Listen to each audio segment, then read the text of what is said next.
and welcome to my channel. My name is Oscar Mbira. I'm a certified program and project manager. In this video, I'm going to take you through the second episode of the lessons that I've learned for the last 20 years.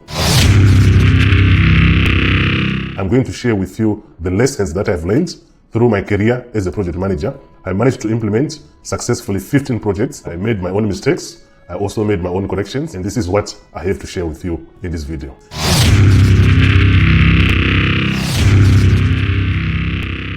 Lesson number 13. Build a strong relationship with the sponsor. I cannot overemphasize this. If you're a project manager, your best friend is the sponsor. Why do you have to build a strong relationship with your sponsor? The sponsor is normally someone who is an advocate for the project. He's someone who is able to remove roadblocks for the project.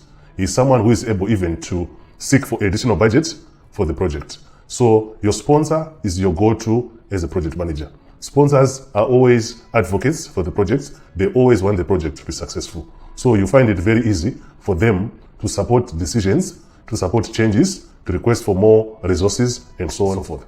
Remember, the sponsor is also the one who is responsible for chairing the project board. He's also the one who is representing the business case or the business perspective.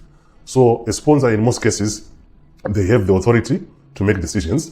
They have authority to change things. They also have authority to increase resources. So it is paramount for you as a project manager to make sure that you are always having a strong relationship with the sponsor. This is very important. It has helped me in many of my projects. If I had a very weak sponsor, one of my projects was going to fail. But because of a very strong sponsor who was always representing the interests of the project, who was always representing the interests of the business, we were able to complete the project on time. I hope you're enjoying the video so far. If you are new to the channel, don't forget to click the like button, the subscribe button, so that you are the first person to be notified each time a new video is uploaded on this channel. Lesson number 14. Engage stakeholders as early as possible. Stakeholder is anyone who is interested in the project.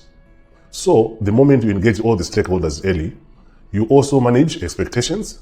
You also have an opportunity to have alignment in terms of the project objectives, project goals. So early stakeholder alignment, early stakeholder engagement is very important for the project. You are also able to make sure that everyone is pulling in the same direction.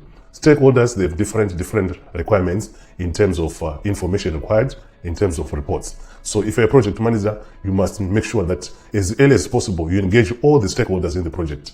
This could be contractors, this could be even senior management, department heads, it could be vendors, regulatory authority, even the government. All these stakeholders must be involved from the beginning so that we are able to manage expectations from the word go.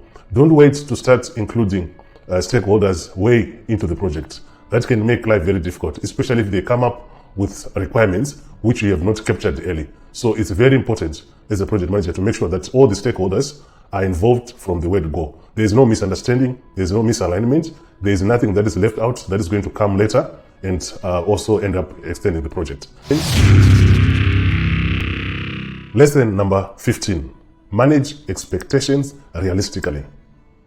Don't overpromise. Most of the dissatisfaction which comes from stakeholders is because of mismanagement of expectations or expectations which are not managed realistically. So as a project manager, you, after identifying all the stakeholders, make sure realistically you are actually managing their expectations. That is very important. If you don't do that, you are bound to have challenges in the future. Shareholders or stakeholders will not be able to believe you, and whatever you say, no one is going to take it as face value. So that is very, very important. Always make sure that you are managing stakeholder expectations realistically. Lesson number 16. Engage in proactive stakeholder management. This is very important. As a project manager, you don't have to wait for a stakeholder to come to you. Say, for example, they're expecting a specific deliverable in the project and you're not aware of it. So the best to do that is to engage them proactively each time you have access to them, to appreciate their continued expectation in the project, expected business benefits in the project, also expected ends of the project. So that is very, very important. Lesson number 17. Always build a strong relationship with ICT or IT department and the business. This is very important as a project manager, especially if you are working on an IT project. You need to have a strong relationship with IT people. They are there to guide you. They are there to help you. They are there to be your second hand. They are there even to explain some of the technical concepts which you may not understand. Also with the business, it's very important. You don't produce something that is not going to be used by business. So for you, you need the buy-in from the business, from the word go. So always bridge that gap between you and the business. Always have a very strong relationship between business and ICT. You'll find that your project is going to be easy to run. Lesson number 18. You should speak your stakeholders' language. The advantage of speaking a shareholders' language is that each time you make reference to any deliverable in a project, to any report, to any domain-specific concept, everyone will appreciate, everyone is aware of what you're talking about, everyone is buying the idea of what you're talking about. So using the right language is very important. You can't be a project manager in construction and then you start talking about networking, which is part of IT. You can't be a project manager in civil engineering and then you start talking about programming of a specific application. That might not help. So the language of the project is very important. So if you're a project manager, you've been assigned to a specific project, make sure you familiarize yourself with the language of that project so that when you speak in meetings, when you engage people, at least you can converse and they can even understand what you're speaking about. So language is very important for the specific project that you're running as a project manager. I hope you're enjoying the video so far. If you are new to the channel, don't forget to click the like button, the subscribe button, so that you are the first person to be notified each time a new video is uploaded on this channel. As a project manager, you should learn to negotiate conflicting priorities. You always have conflicting priorities in each and every project. One of them is resources. You might want some resources to come from specific departments, but that might not be possible because that department, it could be short of manpower, or there's too much pressure, it could be end, they are working on some year-end reports, so therefore they won't be able to bring in their resources. So there are always conflicting priorities. As a project manager, you should be able to negotiate your way out of this because you might rely on other people, other departments, other sections, or even other projects for you to be able to progress. So it is very important as a project manager that you are able to negotiate the priorities that you are working on. Conflicting priorities are always a danger to the project. Conflicting priorities, they are always dangerous to the project. They always make project fail. So if they're not managed properly, you end up with a project which is never ending. Lesson number 20. Always be able to identify influencing stakeholders. That is very important. You should know within the project structure, who are the stakeholders? Who are the stakeholders with power? So that if you want something to be done, if you want something to be approved, if you want something additional to be supported, you go to those influential stakeholders. Once you are very much aware of that, you know who to speak to, you know where to start from, you also know what document to submit. You also know how to sensitize those influential stakeholders for you to achieve your project. Lesson number 21. Always involve end users. I've seen most of the project managers making a mistake of trying to involve the user towards the end. Never make that mistake as a project manager. These are some of the things I've learned through my experience. Always involve the user from the beginning. The advantage of involving the user from the beginning is, number one, all the requirements are captured properly. Number two, you are aligned with the users. Number three, you are able to manage expectations from the beginning up to the end. Number three, you are always even providing the required business benefits to the users as early as possible.